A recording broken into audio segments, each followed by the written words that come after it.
Hello, in this video I'll show you how to prepare an income statement and balance sheet, a very fundamental one, basic, because there's no adjustments in this video. So here we're just learning how to, sort out the accounts as well as how to prepare the format of income statement and balance sheet. So whenever you see this kind of question, it's a compulsory question, whether an N-level or O-level question.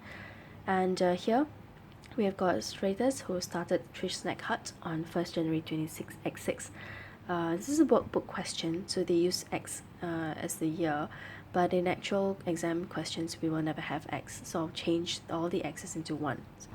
So you start a business on 1st January 2016, and the following balances were extracted on 31st December 2016. So you notice that the ending financial year is 31st December 2016. Now in any type of question, right, you must always know when your company ends the financial year. So this is the date that we need to look out for, because if you don't get a question, you actually prepare the income statement and balance sheet on 31st December 2016. Okay, now also notice that look through the list of accounts and you see accounts like sales revenue, sales returns, cost of sales, as well as inventory, meaning to say that this business is a trading business. So a trading business, its core business is actually to buy and sell goods. So it will have this portion called the trading portion first, which will tell you how much money or how much profit you make from buying and selling the goods. Then you carry on with the profit and loss portion. Whereas for a service business, it does not buy and sell goods, it only provides services. Therefore, it will never have a trading portion, meaning to say it will never have sales revenue, it will never have inventory. It will just go straight into profit and loss portion. So I'll show you the service business income statement in the next video, but here we'll focus on trading business first. So that's the first thing you should notice. Secondly, before you prepare income statement balance sheet, a good practice is to sort out the accounts into the respective elements. So different teachers have different acronyms to remember, but for me I will use AILE. So I have ALI or AILEQEX. So A stands for assets. There are two types of assets you should know by now: current assets as well as non-current assets. So by definition, current assets means these are assets that will only last with the business for less than 1 year. Whereas non-current assets, they will last for more than 1 financial year. Income, expense, liabilities, equity, and expenses. Okay, so liabilities also, you have two types of liabilities: the current liability as well as non-current liability. So by the same virtue, current liability means it's supposed to be paid off within 1 financial year, whereas non-current liabilities have to be paid more than 1 financial year. Alright, so the circled elements are elements that will appear inside the income statement, meaning to say part A, whereas the A, L, and EQ, they will be written in the balance sheet, so they are for part B. Okay, so next we're going to sort these accounts into the respective elements. So sales revenue, okay, it is a form of income, so I'm going to write I next to it. Sales returns is it's under income, but the correct definition is actually contra income, because it reduces your income. I mean, think of it this way: when you sell goods to your customers, sometimes they return the goods back to the company because maybe they're damaged, or you may have sold the wrong type of goods to the customers and they want to exchange or they want to refund. So sales returns will always reduce your sales revenue. So that's why it's called contra income. Next is cost of sales. This is under expenses. So this is the raw cost of your goods, right? General expenses, very self-explanatory, is also an expense. Interest income is an income. The rest of it, repairs expense, all these expenses, salaries expense, interest expense, and transport expense, these are all expenses. Okay, we have capital next. Capital is under your equity, so you start to see accounts in the balance sheet. Cash in hand, cash at the bank, these are assets, but cash will always be used within less than 1 year in the business, so we will classify it under current assets.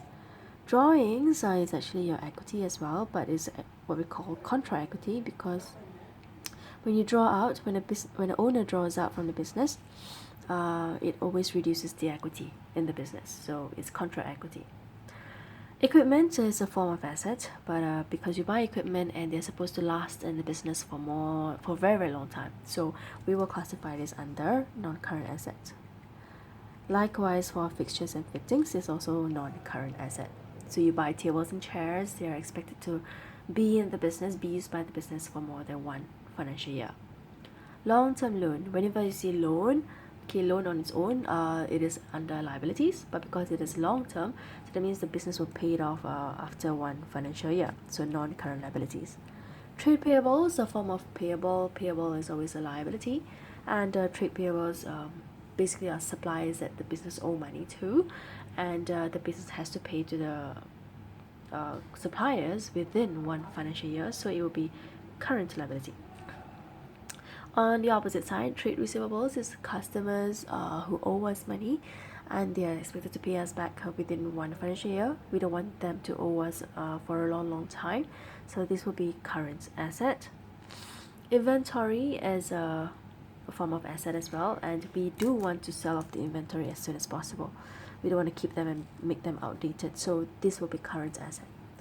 So a good practice is always to list down the accounts, the elements of each account before you start off preparing the income statement. So how do you prepare income statement? Now, if you, let's say, you're given a owner's name and a company's name, the company's name takes precedence, so you must write the company's name first. So here we have, okay, one page for income statement, another page for balance sheet, right, to keep it neat.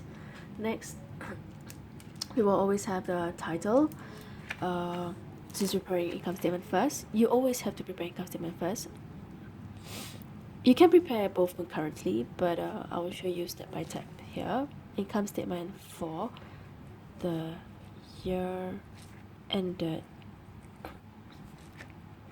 31st December. Please spell the month in full, 2016. And now we don't have any more debits and credits, it's just $2 signs. Okay, so now as I mentioned, we will always start off with the trading portion for a trading business. So how do we start it off? We will always start off the sales revenue. You have to sell first. You sell at a higher price, so it is 22800. Now for the trading portion, I will write all the amounts on the rightmost column, and then you will less off whatever the customer returned back to us. So we will write less colon sales returns. So for any less, that means any minuses, I will put in as a bracket to indicate it's a minus. So we will have 21,900 left. So when sales revenue less sales returns, so the final amount of sales revenue, we call it the net sales revenue.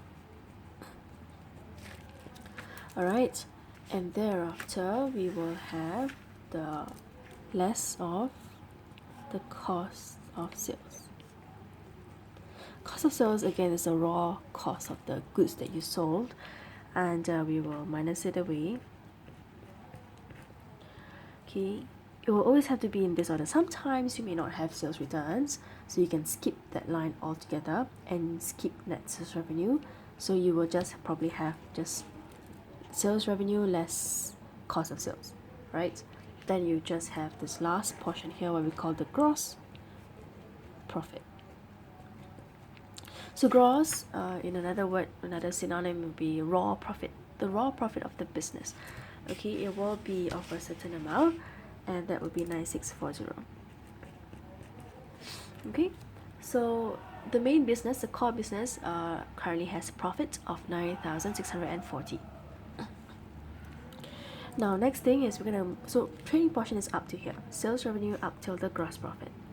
Thereafter we will move on with add other income. So you check, and there was only one more type of other income, which is the interest income. So because there's only one, then I will have to write the amount on the rightmost column. So I will write the amount 120 on the rightmost column. So this is a form of income, add with other types of income, and I get 9760. So I will give this an immediate total income. Okay, so all the positives are here. right? The good stuff is here, income is here. Now we need to minus any types of other expenses, okay, because income doesn't mean it's your profit. So we need to minus all the expenses to get your final profit. So you list all the types of expenses. Now notice we have got all the other 5 expenses, and we need to minus them away. So I'm going to write it down here. General expenses. Because I've got 5 expenses, I will write the amounts on the left column first. Now this is where the first dollar sign comes in handy. Then we have repairs expense. We have 350. Okay, because we're minusing it away, so we're going to write it in the brackets. We have salaries expense.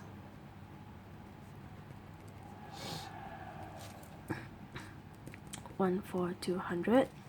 We also have interest expense.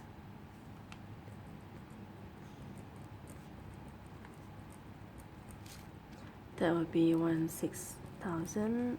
Okay, 1,600. Finally, we have the transport expense.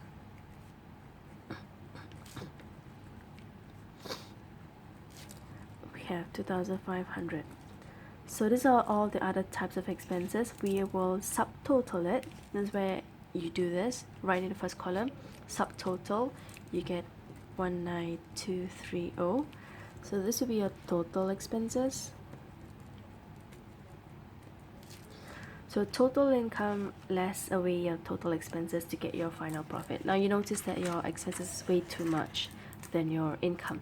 Well, that's okay, because it just means that the business is suffering losses now.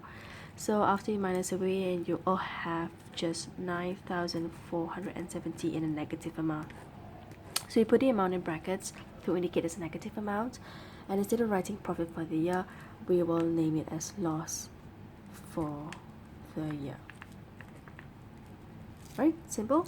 So if it was a positive amount, then you will write a profit for the year. But now that it is a negative amount, we will name it loss for the year. So I'll show you in the next video how to prepare the balance sheet. For now, this is the income statement.